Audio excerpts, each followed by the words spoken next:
Aujourd'hui, dans ce 29e épisode, je vous partage une récente leçon de vie. Ça risque d'en décoiffer plusieurs. Alors, je vous attends de l'autre côté dans 3, 2, 1.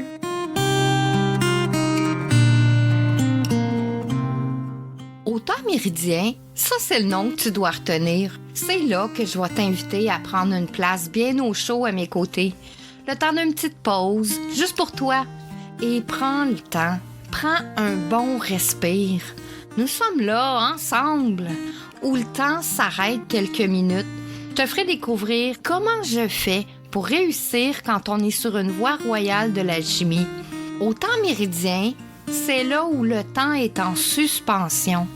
Je pourrais te dire, on va parler d'herboristerie, de développement personnel, de psychomagie, de physique quantique, de mémoire cellulaire, de psychogénéalogie, mais pas que.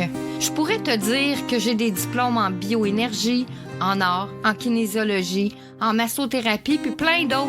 Je pourrais te dire que j'ai travaillé avec des médecins, des profs, des kinésithérapeutes pour athlètes olympiques, des chiropraticiens, des ostéopathes, beaucoup de personnes connues et reconnues. Mais au final, c'est pas ça qui va changer si tu m'aimes ou pas, si t'adores venir me rencontrer au temps méridien ou si tu passes ton chemin. Aujourd'hui, dans ma vie, c'est pas le plus important. Le plus important pour moi, c'est si ce que je partage touche juste une personne, ça voudra dire que je vais avoir fait ma job. Je vais avoir fait ce pourquoi je suis née. Aider ceux qui ont besoin de retrouver leur route pour se sentir enfin libre, autonome et intuitif. Pour que tu puisses toi aussi dire « Je suis l'artisan de ma vie, le druide de mon âme ». Viens avec moi, je vais te tenir la main et te dire comment j'ai fait pour être libre, autonome et intuitive.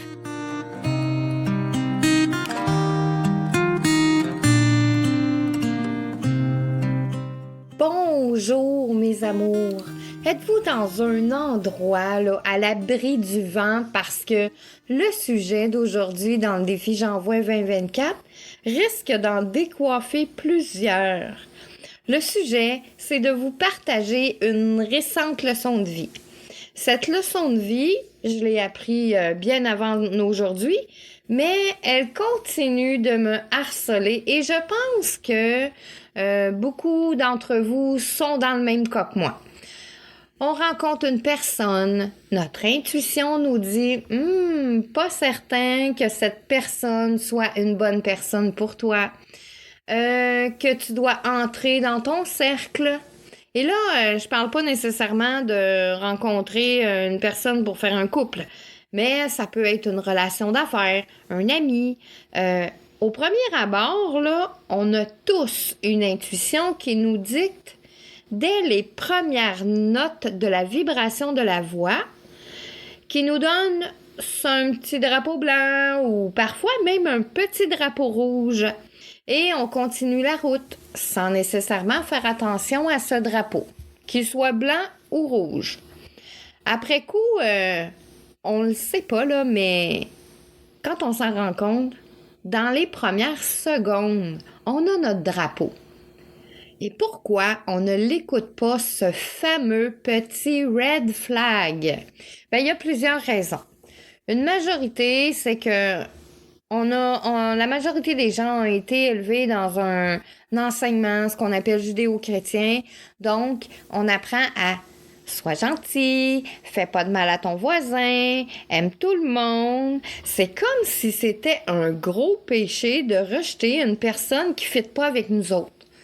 Puis, on a ce sentiment précis à ce moment-là, dès le départ. Et la suite, bien, on continue, on commence à développer une certaine relation avec la personne et hop, un autre red flag qui dit « Attention, est-ce que tu peux réellement faire confiance à cette personne-là? » Et on se dit « Ben oui, c'est moi qui est dans ma bulle cette journée-là. C'est moi qui vois pas le bon côté des choses. » Et la vie, en plus, va te démontrer exactement ce que tu es en train de te poser comme question, c'est-à-dire que c'est toi qui es dans le champ. Donc là, tu vas avoir un troisième red flag qui va apparaître encore une fois.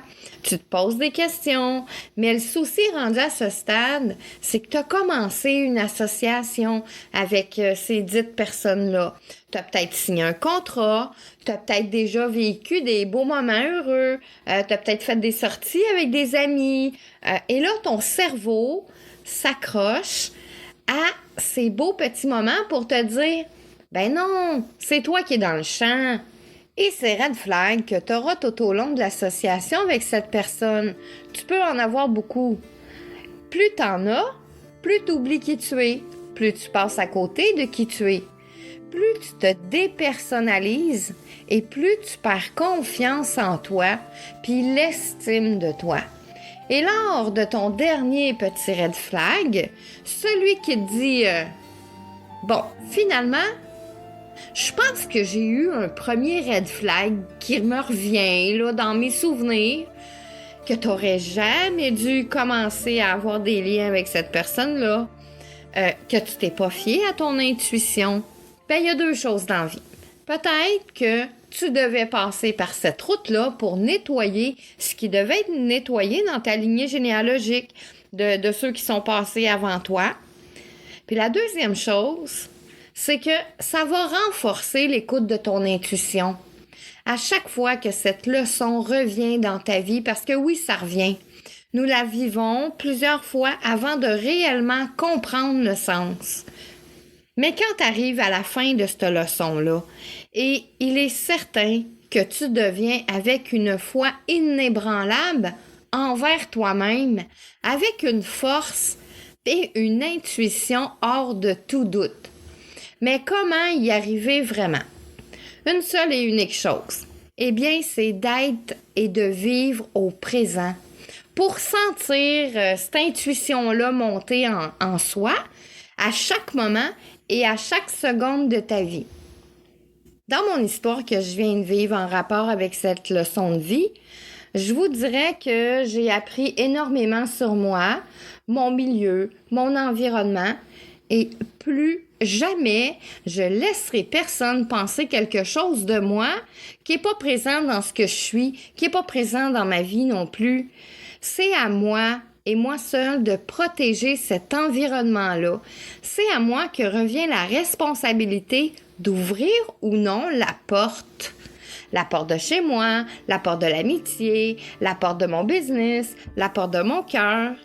En langue des oiseaux, la porte, elle porte quelque chose. Donc, m'assurer que les personnes qui entrent dans mon intimité ou avec qui je signe des contrats ou développe des liens amicaux, m'assurer que je suis capable de porter quelque chose. Et sachez que la porte a un verrou. Et ces verrous, je peux porter ces liens humains. Mais avant de trouver le verrou, on doit savoir où on va soi-même. Alors découvrez ce que vous portez en vous et vers où vous allez. Et cela deviendra à choisir qui vous portez et vers où vous portez les liens humains. Et c'est là que vous ferez les plus belles rencontres de votre vie. Ce qui termine notre épisode d'aujourd'hui. Demain, dans le défi J'envoie 2024, on va parler de présent. Je suis Marie-Léa, une alchimiste heureuse, parce que je suis l'artisane de ma vie, le druide de mon âme. Viens avec moi, je vais te tenir la main et te dire comment j'ai fait pour que tu puisses toi aussi dire « Je suis l'artisan de ma vie, le druide de mon âme ». Bonne journée à tous et chacun, je vous embrasse et je vous dis à demain dans le défi J'envoie 2024.